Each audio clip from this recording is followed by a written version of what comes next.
Admit I am the most biased person that could ever make this argument. I love writing fan fiction, and I've literally gifted friends printed copies of their favorite fanfics as birthday gifts. But hear me out here. Fan fiction is a lot more valuable than most people give it credit for.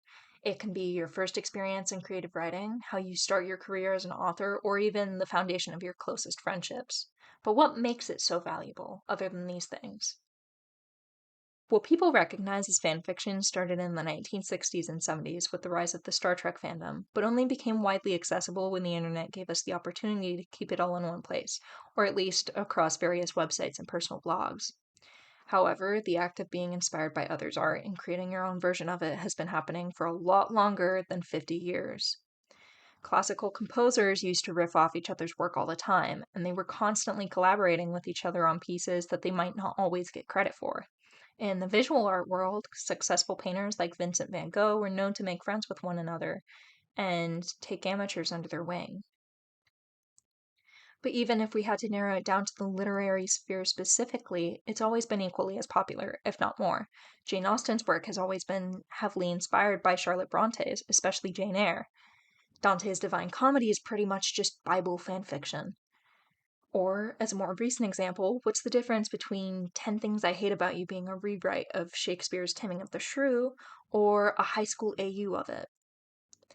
Nowadays, fanfiction or similar practices can actually end up making you really successful. 50 Shades of Grey and After are very obvious examples of this. There's also the authors that started out writing fanfiction and then moved into more original works, like Ali Hazelwood has. That's the special thing about fanfiction. It gives your audience agency in the content they consume. It doesn't just have to be spoon fed to them on a silver platter, or one of those cheap IKEA plastic plates, even, but it can instead be like offering someone an apple. Some people really enjoy the apple on its own, and then some people use it to create apple cobbler to share with everyone. It lets culture be something to participate in instead of observing from the sidelines. Because of this, there's often a lot more diversity within fanfiction as well, compared to media it's based on, specifically. This is because fans want to see themselves represented, obviously, but they don't just rely on begging creators to do it for them. After all, most of the time, the creators don't. But this can even end up in the fanfiction works getting even more appreciation for or than the original works. All the Young Dudes, the Harry Potter fanfiction about his parents' origin story, is a great example of this, especially considering where the Harry Potter franchise has gone lately. Many people find comfort in the work, or fanfictions like it, as a way to still enjoy the Harry Potter world without contributing to its effects on our very real one. The joys of having free fanfiction. Fanfiction, because of this, is one of the most accessible ways of consuming art. You don't have to spend money on physical copies, streaming subscriptions, or downloading rights to read it. It's uploaded and archived completely for free. The organization of these systems, especially Archive of Our Own, is otherworldly amazing, but that's of an essay for a different time. I can't let myself get carried away here. But the accessibility of fanfiction isn't just great for readers, it's also amazing for writers, especially the ones that are just starting out. One of the universal rules of writing is that you should be spending just as much time reading as you do writing. This is so that you can expose yourself to new techniques, vocabulary, ideas, and concepts that you wouldn't otherwise be able to come up with on your own. However, as the literature sphere turns more into an industry and books get more and more expensive, this can be unrealistic for writers that are just starting out. And oftentimes, this problem is solved by adolescent writers turning to fanfiction instead of another book. It's right there, it's free, and it's perfect for feeding into the obsession with whatever piece of media you fall in love with.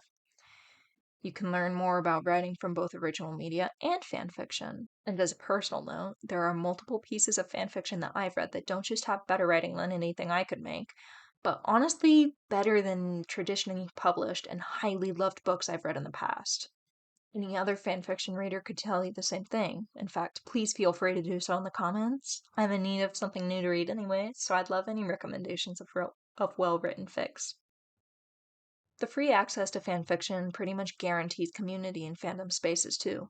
Authors and artists, and fans of media in general, can collaborate, build off of one another, and create communities and events revolving completely around fanfiction and fan art itself. Inktober is an example of this. For the entire month of October, it's really common to see people online doing sort of writing challenge every single day, all in the name of fanfiction.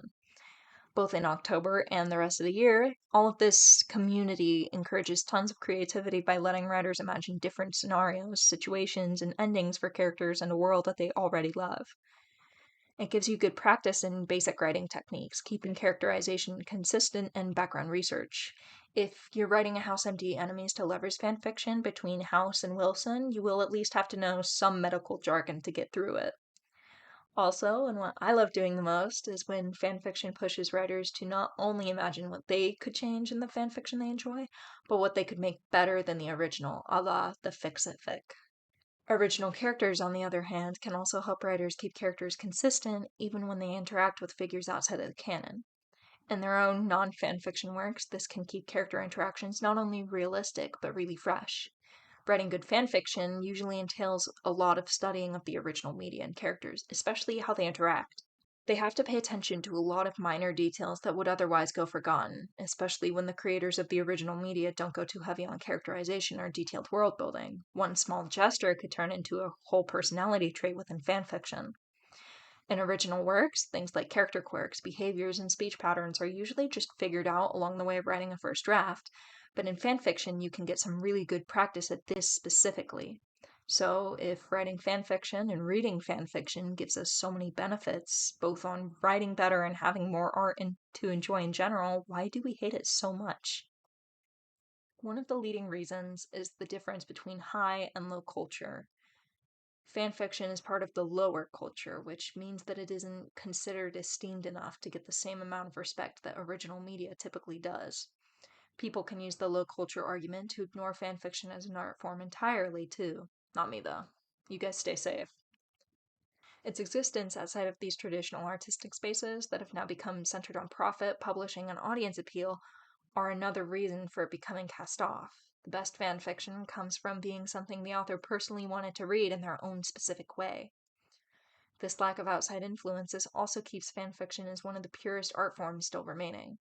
But, anyways, not all fanfiction is created equal, obviously. No disrespect to the 13-year-old girls, and not girls, writing K-pop idol romance on Wattpad. I was there once too.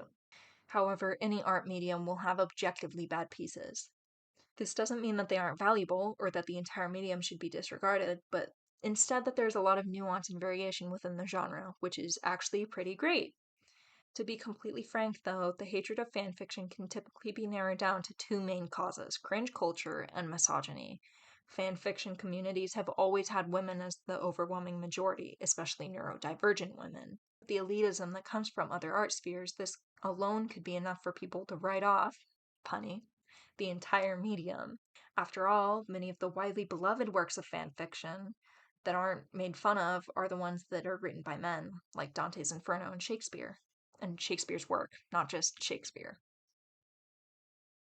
But whether we like it or not, fanfiction is everywhere. It's clearly left a mark on culture and society, and it's a really valuable way for beginner writers to hone their craft, or even for writers of any level to just have fun.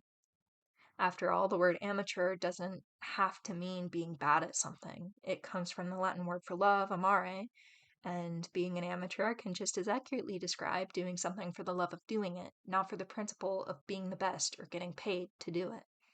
That's all from me, though, for now. Thanks so much for watching this far into the video, and if you'd like to see more deep dives into lesser appreciated stories, check out the rest of my videos. This channel is brand new, but I plan on uploading pretty regularly, so make sure to subscribe if you don't want to miss out on any of my other uploads.